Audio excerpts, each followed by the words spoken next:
descubrimiento del electromagnetismo al servicio del bienestar de los pueblos es comparable con la primera fogata que marcó una era y aún hoy no podemos prescindir de ella. De igual manera, el análisis del comportamiento de los campos eléctricos en diferentes medios, en especial la conducción eléctrica en el vacío, fueron los cimientos de la física moderna aceptada en todos los centros de investigación científica del mundo.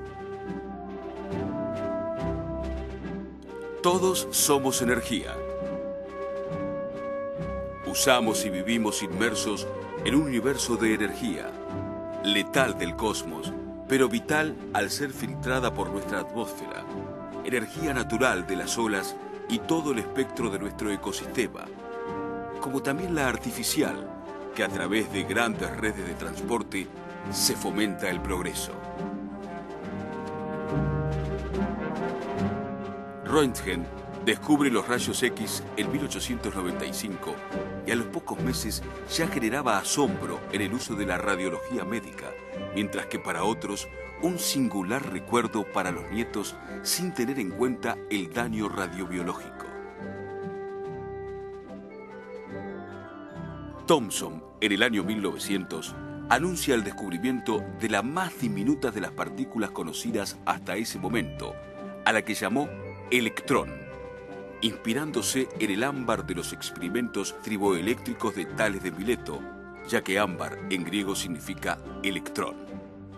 El electrón, a pesar de ser 1836 veces más liviano que el protón, era el único responsable de los espectros luminosos de la materia en combustión y el protagonista indiscutible de las reacciones químicas de los fuegos artificiales que tuvieron sus orígenes en la antigua China. Esto lo condujo a elaborar un modelo atómico no muy consistente para algunos científicos, el cual recibió el calificativo de el budín de pan de Thomson, una mezcla homogénea de protones y electrones, con lo cual la materia resultaba eléctricamente neutra. Pero las trazas observadas en la cámara de Wilson fueron las que permitieron corroborar las características eléctricas de estas partículas. Los protones con carga positiva y los electrones con cargas negativas dejaban trazas diferentes en presencia de campos magnéticos.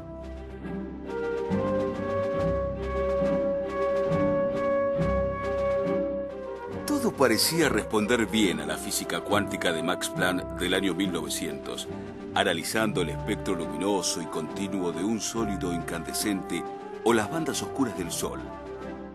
Pero al observar el espectro de las líneas de descargas gaseosas iniciada por Faraday, el modelo no era convincente, y con la aparición de la radiación natural descubierta por Becquerel en 1896, al estudiar el comportamiento extraño de una sal de uranio y los núcleos radioactivos descubiertos por Marie y Pierre Curie, orientaron a Rutherford a estudiar la característica de esa misteriosa radiación natural, con la cual entran en escena las partículas alfa, que tanto aportaron al estudio de la materia, como las partículas beta y la radiación electromagnética gamma, cuyos beneficios hoy en la industria y medicina nadie duda, quedando así demostrado que la ciencia explora las fronteras del conocimiento y la tecnología las fronteras de las utilidades. La suerte estaba echada para el misterioso mundo atómico. Las partículas alfa, que primero fueron objeto de estudio, pronto se transformaron en una poderosa herramienta para la salud y para estudiar la materia, usándose como proyectiles naturales. Los resultados no se hicieron esperar. Pierre y Marie Curie lo intentan y en el año 1898 separan polonio 210, proveniente del uranio 238, el cual existe naturalmente en el tabaco y cuyo efecto global deja algunas secuelas en la salud de los fumadores que no es para subestimar. Pero estos aportes no fueron suficientes para la abnegada investigadora polaca, que insiste en obtener nuevos elementos y después de miles de intentos, separa radio en el mismo año, el cual rápidamente es usado en medicina por sus efectos terapéuticos para tratar el cáncer de piel. En 1904, un gramo de radio costaba $160.000. Estos primeros aportes de la radiología y la tecnología nuclear para la medicina marcan un nuevo rumbo para los médicos. En 1903, Rutherford y Soddy se dan cuenta que era posible obtener elementos químicos artificialmente al descubrir oxígeno bombardeando nitrógeno con partículas alfa. Pero ¿cuál era su real aporte al beneficio de la humanidad? Si bien Einstein, en 1905, ya había establecido en su célebre fórmula la equivalencia entre masa y energía, ¿tenía sentido tanta dedicación de mentes brillantes en explorar una partícula que nadie podía ver?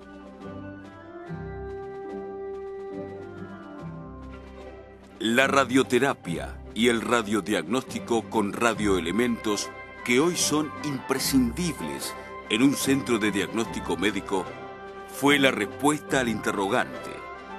De esta poderosa herramienta hospitalaria, ningún profesional de la salud duda hoy de sus buenos servicios.